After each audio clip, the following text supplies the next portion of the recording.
खबर सोनभद्र से है, जहां सोनभद्र की ओबरा में गरीब की मदद से बड़ा कोई पुण्य नहीं। खासकर गरीब बच्चों की शिक्षा और उन्हें सही राह दिखाना हमारा समाज के प्रति एक फर्ज है। गरीब बच्चों को शिक्षित कर भारत सोशल वेलफेयर संस्था इसी फर्ज को पूरा कर रही है। इसी को लेकर आज 1 जनवरी 2025 नए वर्ष के शुभ अवसर पर शारदा मंदिर, degree college road, Obra fuels pump के सामने भारत सोशल वेलफेयर संस्था कार्यालय पर मुख्य अतिथि ओबरा थानाध्यक्ष राजेश कुमार सिंह के नेतृत्व में गरीब बच्चों में कापी, किताब, पेंसिल, रबर, कटर, चॉकलेट इत्यादि चीजें देकर कार्यक्रम का शुभारंभ किया गया। भारत सोशल वेलफेयर के संस्थापक मुश्ताक अहमद ने कहा कि हमें इस प्रकार के कार्यों से प्रेरणा लेनी चाहिए। गरीबी का सामना करना किसी के लिए भी आसान नहीं होता, खासकर जब इस गरीबी का असर बच्चों पर पड़ता है तो उनके सपनों को पूरा करने की चुनौतियों का सामना करना और भी मुश्किल हो जाता है।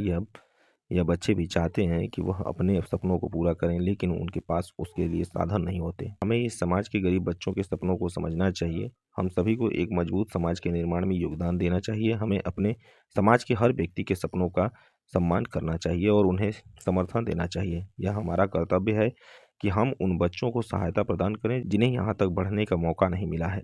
गरीब बच्चों के सपनों को पूरा करने में हमारा साथ दीजिए। हमें उनके साथ खड़े होकर उन्हें पढ़ने के लिए उत्साहित करना चाहिए। इससे हम न केवल उनकी ज़िंदगी में एक पॉजिटिव बदलाव ला सकते, बल्कि हम एक समर्थ समाज की ओर कदम बढ़ा सकते हैं। जब हम आर्थिक सहायता प्रदान करके गरीब बच्चों की शिक्षा में निवेश करते हैं, तो हम उन बच्चों को उनके सपनों तक ले जाने का सफर आरंभ करते हैं। इस मौके पर भारत सोशल वेलफेयर संस्था अध्यक्ष किरण गौड़, रामाश्रय बिंदु, विजय साहनी, पुष्पा देवी, चरणजीत सिंह, निर्मला देवी, फुलवा देवी, संगीता देवी, आंचल गुप्ता, किरण साहनी, महेश अग्रहरी, कैलाश बिहारी, अरविंद कुशवाहा इत्यादि लोग उपस्थित रहे। देखें ओबरा से किरण गौड़ की यह खास खबर। क्या नाम है? मेरा नाम मुश्ताक अहमद है। आज आपने एक एनजीओ का शुरुआत किया है जी। इस एनजीओ का शुरुआत करने का क्या मतलब है? जैसे आप मैं बता दूं, ये भारत सोशल वेलफेयर हमारा जो संस्था है, हमारा संस्था, मैं इसका संस्थापक हूँ। और हमारा एक यही शुरुआत है कि जैसे कि गरीबी जानते हैं, गरीब एक ऐसी ज़िंदगी है जिसमें कुछ ऐसे घर हैं जहाँ उनके बच्चे पढ़ नहीं पा रहे हैं, शिक्षा से वंचित हैं।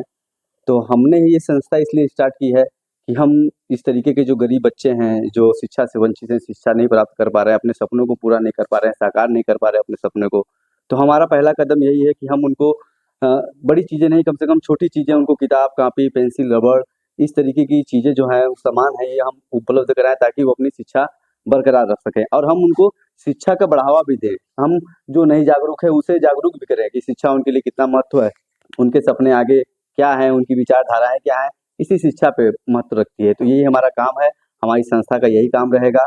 हम जो भी ज़रूरतमंद बच्चे होंगे, जो गरीब हैं, जो गरीबी से जूझ रहे हैं, हम उसमें उनका योगदान देंगे। हम उन्हें छोटी से छोटी चीज़ें जो हैं उनको मुहैया करवाएँगे शिक्षा को बात ये है, आपने शिक्षा की। जी। इसे देखा जाए, सरकार ने शिक्षाओं को लेकर तरह-तरह की विद्यालयों में, सरकारी विद्यालयों में बच्चे वहाँ तक पहुँचने तक भी असमर्थ है। कुछ ऐसी जगह हैं, हम बताना चाहेंगे, कुछ ऐसी जगह सरकार जो सरकार जो जो भी सपने दिखा रही है कि शिक्षा हम प्रदान करेंगे, जो भी उनके लाभ जो दिए जा रहे हैं शिक्षा के प्रति, लेकिन हाँ, वो लाभ हर तक नहीं पहुँच पा रहा है। जैसे कुछ ऐसे आदिवासी क्षेत्र होते हैं जहाँ तक वो लाभ की जानकारी नहीं है। आज भी आप किसी गाँव में पहुँच जाइए, पीने के लिए पानी भी नहीं है। काम के लिए कोई नौकरी भी नहीं है, वो खेती करके किसी तरह अपना गुजारा कर रहे हैं। तो उनके बच्चे, उनके विद्यालय कहीं दूर है, कहीं नहीं है, किसी गाँव में ऐसा है वो जंगल क्षेत्र है, वो विद्यालय नहीं खोल पा रहे हैं या विद्यालय खुला नहीं है उस क्षेत्र में, तो ऐसे बच्चों को किस तरीके से शिक्षा प्राप्त होगा? तो ऐसे बच्चों को हम हमारे ज़रिए या हमारे जैसे लोग ही जाएँगे, उनको शिक्षा के प्रति प्रेरित करेंगे और उन्हें उनकी जो भी सामग्रियाँ होंगी वो उपलब्ध कराएँगे। वो अपनी गरीबी से अगर शिक्षा को नहीं बढ़ावा दे पा रहे हैं या गरीब हैं, ये चीज़ें उत्पन्न होती है कि हम गरीब हैं, हम ये चीज़ नहीं कर पा रहे हैं, तो उनके कुछ, मतलब वो गरीब हैं तो उनको कुछ ऐसी सामग्रियाँ उपलब्ध कराएँ ताकि वो नहीं खरीद पा रहे हैं तो हम अपने पास से दें। तो यही मेरा कदम है। हर इंसान को इसमें आगे आना चाहिए और अपने बच्चों को तो हर कोई देखता है, डेली देखता है, लेकिन समाज के बच्चे, जो ऐसे बच्चे जो नहीं पढ़ पा रहे हैं, शिक्षा से वंचित हैं, उनके लिए भी वो कर सकता है। हर डेली नहीं, हफ्ते में 1 बार करे, लेकिन करे ज़रूर। यही हमारा उद्देश्य है और हमारे ही कार्य है।